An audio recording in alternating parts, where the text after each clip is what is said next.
Classes में आज का हमारा टॉपिक है सिंथेसिस। और सिंथेसिस में चल रहे हैं सिंपल सेंटेंस। और सिंपल सेंटेंस में थर्ड रूल है नॉमिनेटिव एब्सोल्यूट का प्रयोग करके सिंपल सेंटेंस बनाना। एक तरह से मानिए बेटा ये पार्टिसिपल का भाई है। मतलब कैसे? देखिए, नॉमिनेट का मतलब होता है कर्ता और एब्सोल्यूट का मतलब होता है स्वतंत्र। इसका जो कर्ता होता है वो स्वतंत्र होता है, यानी दो वाक्य होते हैं तो पहले सेंटेंस का जो कर्ता होता है और दूसरे सेंटेंस का जो कर्ता होता है वो दोनों एक नहीं होते, दोनों क्या होते हैं? अलग अलग होते हैं। पार्टिसिपल में क्या होता था? दोनों वाक्यों के जो कर्ता होते थे वो समान होते थे, है ना। लेकिन नॉमिनेटिव एब्सोल्यूट में दोनों वाक्यों के जो कर्ता होते हैं वो अलग अलग होते हैं। ठीक है, तो नॉमिनेटिव एब्सोल्यूट उस कर्ता को कहते हैं जो वाक्य में क्या रहता है? बिल्कुल स्वतंत्र रहता है। ये पार्टिसिपल से पहले इसका प्रयोग होता है और ऐसे कर्ता का कोई भी प्रभाव वाक्य की वरों पर नहीं पड़ता। कैसे? क्योंकि न तो किसी फाइनाइट वर्ब का कर्ता होता है और ना ही किसी का कर्म होता है। अब बनाते कैसे हैं बेटा? इसमें हैविंग प्लस क्या लेते हैं? थर्ड फॉर्म लेते हैं। पहले वाक्य का कर्ता लेंगे, उसके बाद लेंगे हैविंग प्लस थर्ड फॉर्म और उसके बाद जैसे आए वैसे कैसे देखिए कैसे बनाएंगे इसको। पहले हमने कर्ता ले लिया द सन हैविंग सेट। सूर्य क्या हो गया? अस्त हो गया। पहला सेंटेंस क्या है? पहला वाक्य है सूर्य अस्त हो गया। तो मैंने बताया पहले कर्ता लेंगे, कर्ता के बाद क्या लेंगे? हैविंग और थर्ड फॉर्म हैविंग सेट। अब दोनों वाक्यों को जोड़कर मैं एक वाक्य बना रही हूँ। सिंथेसिस में क्या होता है? 2 या 3 या 4 वाक्यों को जोड़कर एक वाक्य बनाया जाता है और जो मुख्य क्रिया होती है वो क्या होती है बच्चों? एक ही होती है। तो द सन हैविंग सेट आ गया। अब देखिए the stars came up in the sky.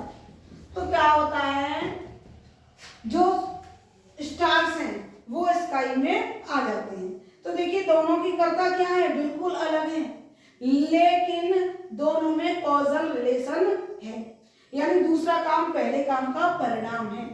Sunset होगा तभी तो स्टार्स आएंगे, यानी कि जब सूर्यास्त होगा तभी तारे आकाश में दिखाई देंगे। हालांकि दोनों की कर्ता एक नहीं है, अलग अलग है, लेकिन पहले काम का दूसरे काम पे प्रभाव पड़ रहा है।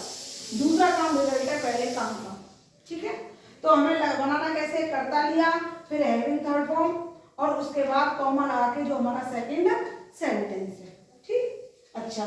और यदि वाक्य में is am are was verb, कौन सी verb? Is am are was verb एक सहायक क्रिया के रूप में नहीं आती है, तो हम किसका प्रयोग करेंगे? हैविंग प्लस थर्ड फॉर्म का प्रयोग नहीं करेंगे। Is am are was verb की जगह क्या लगा देंगे? बीई। अभी इसके बाद मैं प्रैक्टिस करूंगी और आपकी समझ में आ जाएगा। तो अभी देखते हैं प्रैक्टिस। हाँ बच्चों, तो हम कुछ प्रैक्टिस करेंगे, कुछ सेंटेंसेस है ना, इनसे हमारे बिल्कुल समझ में आ जाएगा कि हमें कैसे इन दोनों को सिंथेसिस करना है। किसकी हेल्प से?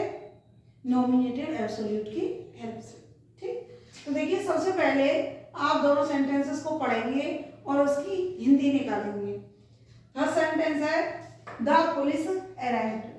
पुलिस पहुंच गई। The dacoits ran away. Dacoits कहते हैं डाकू। रैन अवे मीन्स भाग गए। पुलिस के पहुंचने पर क्या हुआ? डाकू भाग गए। दूसरा काम पहले काम का परिणाम है, लेकिन बच्चों देखो इसमें दोनों कर्ता क्या हैं?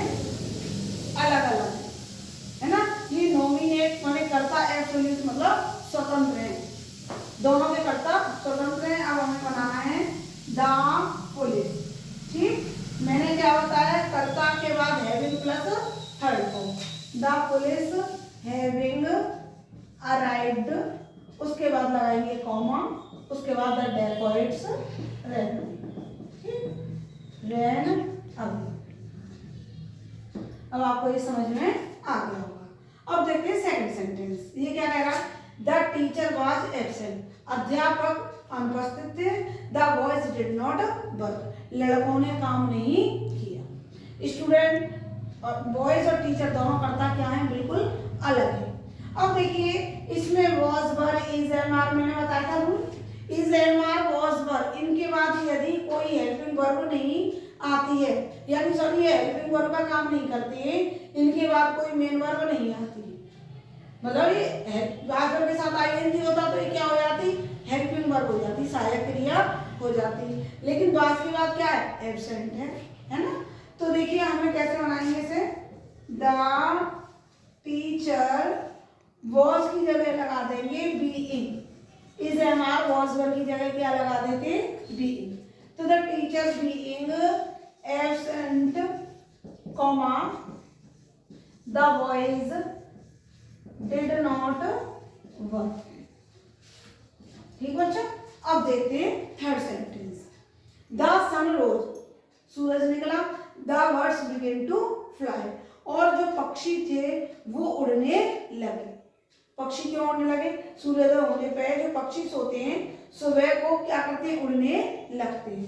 दोनों का कर्ता अलग है, द सन द बर्ड्स, कोई क्या है? बिल्कुल उड़ेंगे, लेकिन क्या कॉजल रिलेशन कि सूरज के निकलने पर बर्ड्स जो होती वो उड़ने लगी।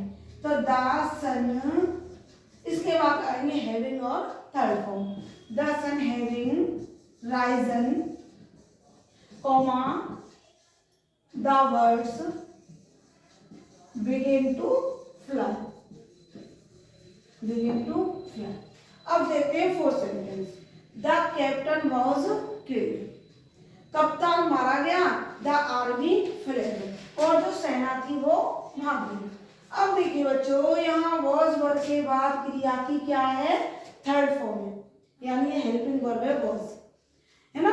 तो अब हमें करना क्या है? पैसिव वॉइस में वॉज वर्ब के साथ यदि थर्ड फॉर्म आ जाती है तो वो कंसीडर किया जाता है क्या है? पैसिव वॉइस है।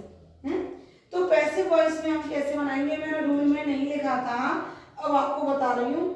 Having plus been plus third form, having के साथ बीन और लगा देते हैं। कब? जब हमारा वाक्य किस में हो? पैसिव वॉइस में हो। तो इसकी पहचान क्या है? Is am are was verb के साथ क्या लग जाती है? Third form. तो देखिए क्या बनेगा? The captain having been killed comma the army fled. ठीक है बच्चों, आया समझ में, है ना। अब देखते हैं fourth. The teacher entered the class, teacher ने कक्षा में एंटर किया, प्रवेश किया। द स्टूडेंट्स स्टूड, और विद्यार्थी खड़े हो गए, है ना। तो टीचर अलग करता है, स्टूडेंट्स अलग है ना। तो हमें कैसे बनाना है? The teacher having entered the class comma the students stood up. ठीक है बच्चों, आई होप आपको ये समझ में आ गया होगा। आज का ये टॉपिक जो था यहीं पे खत्म होता है, कल नए टॉपिक के साथ आएंगे।